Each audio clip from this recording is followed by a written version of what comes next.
My stepfather kicked me out on my 18th birthday, but I found out I owned our Seattle beach house. My name is Ava Wilson, and I am 19 years old, a freshman studying graphic design at Seattle Central College. I never imagined I would be sharing my life story online, but after everything that happened last year, I thought it might help someone going through their own struggles. This is not an easy story to tell, but it is mine, and I am proud of how far I have come. I grew up in a 3-bedroom bungalow on Alki Beach in West Seattle, a house with creaky wooden floors and big windows that let you watch ferries glide across Puget Sound. It was worth about $1.2 million, which sounds like a lot, but in Seattle's crazy housing market, that is just what a beachfront place costs these days. Last September, on my 18th birthday, my stepfather, Vince, kicked me out of that house. He stood in our driveway smirking and told me I was an adult now and not his problem anymore. My mom, Claire, backed him up, which hurt more than I can explain. I felt betrayed, angry, but also weirdly numb, like part of me expected it. The next day I found out that house, the one I was thrown out of, was legally mine. That is when everything changed. Growing up, that Alki Beach house was my whole world. My dad, Tom, used to sit with me on the deck, teaching me how to sketch the Olympic mountains across the water. He was a software developer at a small tech startup in Fremont, always tinkering with code or playing old Pearl Jam records on his beat-up turntable. He had this habit of doodling silly cartoons on my lunch napkins, little stick figure adventures that made me laugh at school. He was not perfect. His attempts at homemade pizza were a disaster, but he made me feel safe. When I was 11, he died in a car accident on the I-90 bridge. One day, we were planning a camping trip to Mount Rainier. The next, Mom was telling me he was gone. I still dream about him sometimes, and it hurts just as much every time I wake up. After Dad died, it was just me and Mom, Claire, in that house. She worked as a paralegal at a law firm downtown, making around $65,000 a year. Dad's life insurance, about $200,000, kept us comfortable. But Mom changed. She was never very affectionate. But after Dad, she got distant, like she was mad at me for reminding her of him. I tried to make her smile, leaving little drawings on the fridge, but she barely noticed. When I was 14, Mom met Vince at a networking event in Pioneer Square. He called himself a property developer, always talking about flipping condos or some big investment that was about to close. He had this loud laugh and wore shiny suits that looked expensive but never quite fit right. I could tell he was faking it, but Mom seemed desperate for someone to fill the void Dad left. They got married after 8 months, and Vince moved in with his son, Logan, who was 16 and a total mess. Logan would blast rap music at midnight, scribble on my sketch pads with permanent marker, and eat my snacks, leaving crumbs everywhere. I once caught him trying to sell my old tablet online. Mom and Vince always took his side. "Ava, he is adjusting," Mom would say. "Ava, you need to be more understanding," Vince would add, like I was the problem. Vince was worse. He leased a $70,000 Audi A4, which he could barely afford, with monthly payments around $900. He would buy things like a $1,500 VR headset, show them off, then return them when the credit card bills came. He said he worked from home, but I mostly saw him scrolling real estate listings or yelling on the phone about deals that never happened. I think he wanted to be a big shot to prove he was better than Dad, but deep down he seemed insecure, like he knew he was failing and blamed everyone else. By the time I was 15, I knew I could not rely on anyone at home. Mom was too wrapped up in Vince, and Logan made everything worse, so I decided to take care of myself. I got a part-time job at Driftwood Coffee, a small shop near Alki Point with mismatched wooden tables and a chalkboard menu covered in doodles. My boss, Rosa, was this warm woman who always wore a bandana and taught me how to swirl latte art, little hearts and ferns that made customers smile. I started at $12 an hour, sweeping floors and restocking cups, but after a year, I was handling weekend shifts and got bumped to $16. I saved nearly every penny, hiding about $8,500 in a locked tin under my bed, where Logan could not find it. I would count it sometimes, late at night, feeling a strange mix of pride and loneliness, like I was preparing for something I could not name. My friends were my lifeline. Lila, Harper, and Ethan were the artsy types, like me. We would spend Saturdays at Pike Place Market, sketching fishmongers tossing salmon or buskers playing guitars. Lila's parents were potters, always hosting craft nights. Harper lived with her single dad, a chef who made us try his weird recipes. And Ethan's mom was a lawyer who intimidated everyone, but was kind to us. They knew my home life was rough, but I tried not to complain. Still, I would catch myself daydreaming about escaping, maybe to a tiny studio apartment with my own art on the walls, and then feel guilty for wanting to leave Mom behind. My 18th birthday was September 20th, 2024, a gray, drizzly Monday, typical Seattle. I had morning classes at Seattle Central, where I was learning Photoshop, then a shift at Driftwood Coffee, steaming milk and chatting with regulars. I was not expecting much, no big party or anything, but I hoped Mom might at least text me, maybe leave a card on the kitchen counter like she used to. Rosa gave me a free cappuccino with a perfect foam fern, and Mrs. Wong, our neighbor who lived in the yellow cottage next door, slipped me a handmade card with a pressed flower inside. It made me smile, but deep down, I felt this ache, like I was chasing something I could never catch. I got home around 7:30 in the evening, soaked from the bus ride. The Alki Beach House glowed faintly, its big windows reflecting the streetlights. Vince was in the driveway, leaning against his shiny Audi, holding my green backpack, the one Dad gave me for our last hike in Mount Rainier.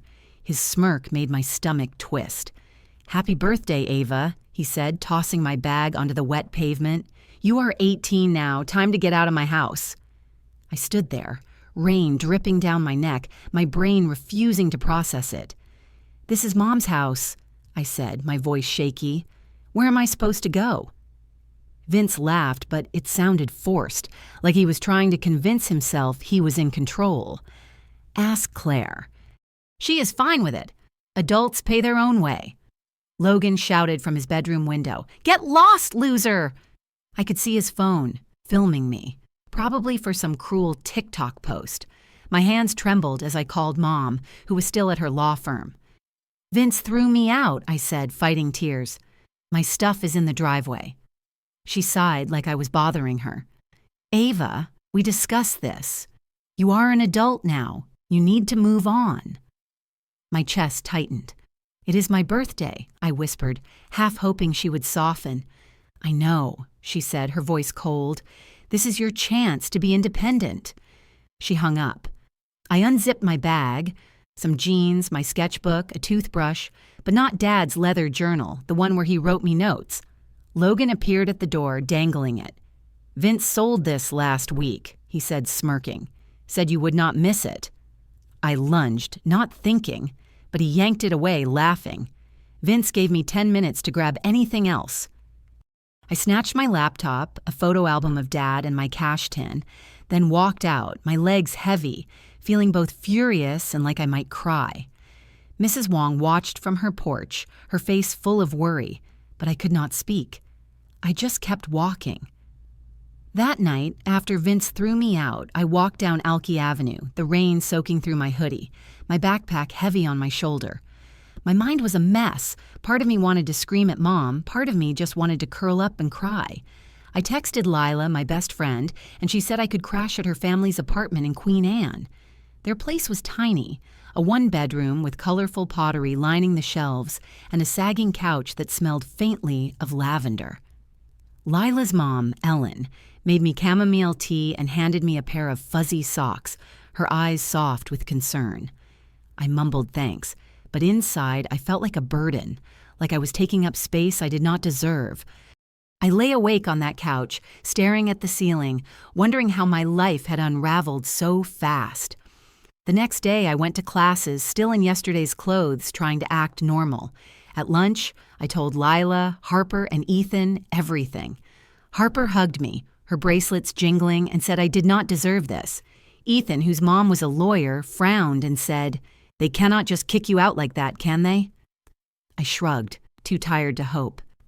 After my shift at Driftwood Coffee, Rosa took one look at my puffy eyes and sat me down with a muffin. I gave her the short version. She offered me the shop's storage room to sleep in, but I remembered my dad's sister, Aunt Lauren. Lauren lived in Olympia, about 60 miles south, in a cozy cottage with ivy climbing the walls. She was a physical therapist, always busy, but she had sent me birthday cards with $25 tucked inside and funny notes about her dog, Muffin. I had not seen her in a year. Vince always made excuses to keep her away. I called her from a Starbucks on Westlake Avenue using their Wi-Fi. She answered right away, her voice warm but worried. "Ava, are you okay?" I tried to sound fine, but broke down 10 seconds in, telling her about the eviction, Mom's cold words, and Dad's journal. "Stay there," she said. "I am coming." An hour later, her old Jeep pulled up. She hugged me so tightly I could smell her jasmine perfume. In her car, she called Mom on speakerphone. "Claire, what is wrong with you? You let Vince throw Ava out on her birthday?" Mom snapped back, "This is our business, Lauren." Lauren's voice hardened. "Your daughter is homeless. You and that fraud are going to regret this." She hung up and looked at me. "Ava, that house. It is yours. Grandma left it to you." Lauren's cottage in Olympia was small but warm, with hardwood floors, a fireplace, and a kitchen that always smelled like fresh bread. She lived there with her partner James, a quiet carpenter who carved tiny wooden animals, and their son, Owen, 13, who was obsessed with skateboarding. They gave me their guest room, a snug space with a quilted bedspread and a window overlooking a garden. Over dinner, salmon chowder with crusty bread, Lauren explained everything. "Your grandma bought that Alki beach house in the 90s for $140,000. When she died, she left it to you, her only grandchild, in her will. Your parents were trustees until you turned 18. After Dad died, Claire took over, but she was supposed to transfer it to you on your birthday." She showed me the will, a faded paper with my name. "To my granddaughter, Ava Grace Wilson, I leave my residence at 1234 Alki Avenue." I sat there, spoon frozen, feeling both furious and confused. "They kicked me out of my house?" Lauren nodded. "I bet they are keeping money from renting the garage apartment." She was right. Vince had turned the garage into an Airbnb 2 years ago, charging $1,300 a month to tourists. I remembered him boasting about easy cash at dinner. The house was worth about $1.2 million now, a fortune in Seattle's market. Lauren connected me with her friend Julia, a real estate attorney who worked out of a brick office in Capitol Hill, with bookshelves stuffed with legal texts and a coffee mug that said, "Keep Seattle Weird." Julia, with her sharp blazer and kind eyes, read the will and said, "This is clear. The house is yours. They also evicted you while you were still a minor. Your birth certificate says you were born at 9:12 in the evening, so you were 17 until then."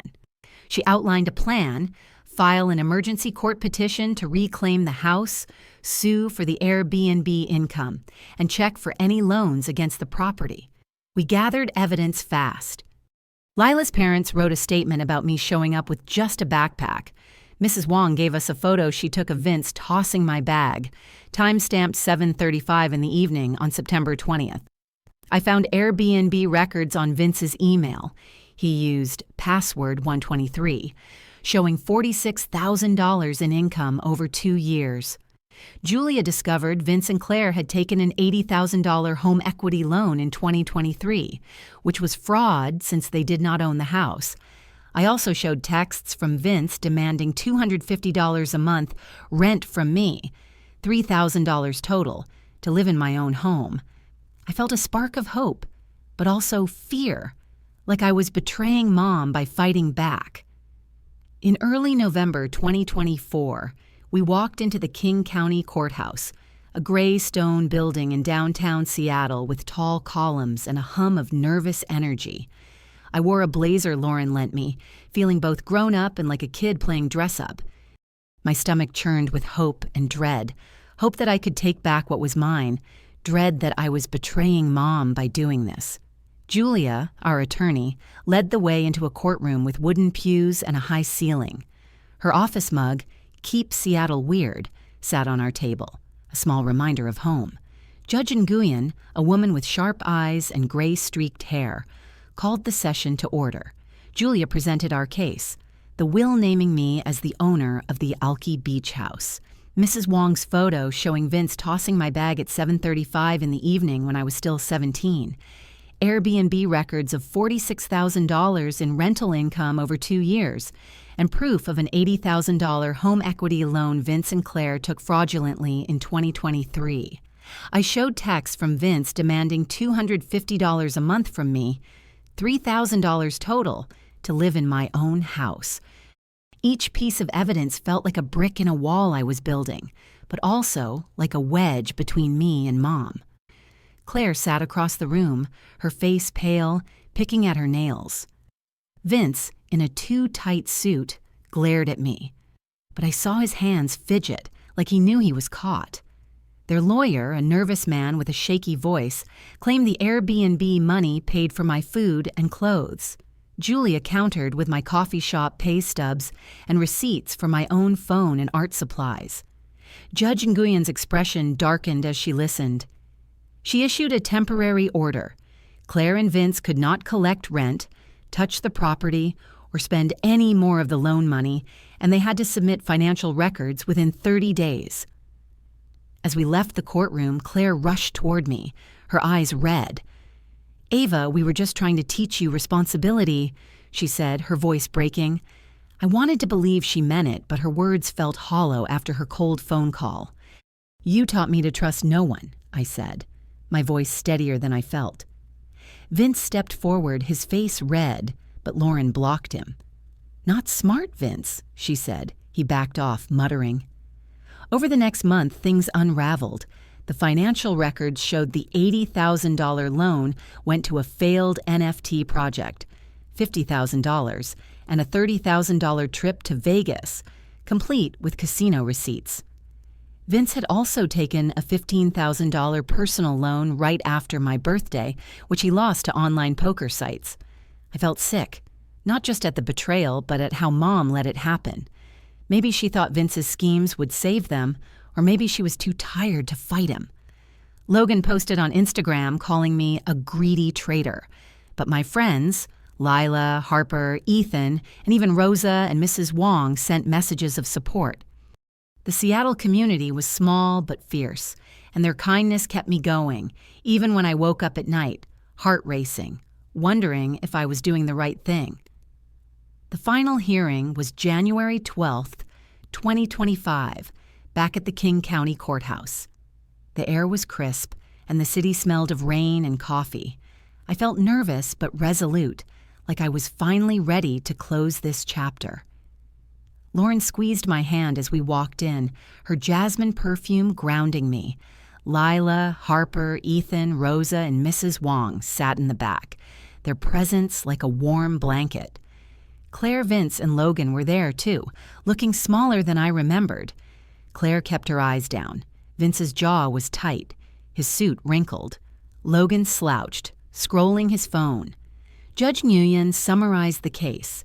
The will left the house to me, Claire, and Vince failed to transfer it.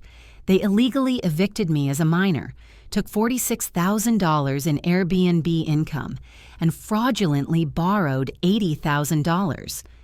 She noted the additional $15,000 loan Vince took post-eviction, calling it egregious misconduct. Her voice was calm but firm. This court rules that the property at 1234 Alki Avenue belongs to Ava Grace Wilson, effective immediately. All loans against it are void. The defendants owe $52,300 for misappropriated rental income and $3,000 in illegal rent payments, plus $12,000 in punitive damages for evicting a minor. She referred the loan fraud to the district attorney for criminal charges. The gavel's bang echoed in my chest. Outside, Claire approached, tears streaming. "Ava, I am your mother. We have nowhere to go." Her voice shook, and for a moment I felt a pang of guilt, like I was abandoning her the way she abandoned me. But I remembered her cold words on my birthday. "You chose Vince over me," I said quietly. "You threw me out of my own house." Vince tried to interrupt, his face red, but Julia stepped in. "Save it for the DA," she said. He froze. A week later, I stood on the Alki Beach House lawn watching sheriffs oversee Claire and Vince loading a U-Haul. The house's big windows caught the winter light, and I could almost hear Dad's laugh from the deck. Logan moved to his mom's in Kirkland, a nice condo from what I heard. Claire looked at me one last time, her eyes pleading, but I turned away. I felt both free and heavy, like I had won something but lost something else. Lauren put her arm around me. "You okay?" she asked. I nodded, tears stinging. "Yeah, for the first time in a long time. I really am." A week after the final hearing, I moved back into the Alki Beach House. The big windows let in the pale January light, and the creaky wooden floors felt familiar, like a hug from Dad. I stood on the deck, smelling the salty Puget Sound air, and felt a mix of peace and unease. This was my home, but it carried so many memories, some warm, some painful. I decided to keep running the Airbnb in the garage apartment, charging $1,300 a month, which covered utilities and gave me extra for school.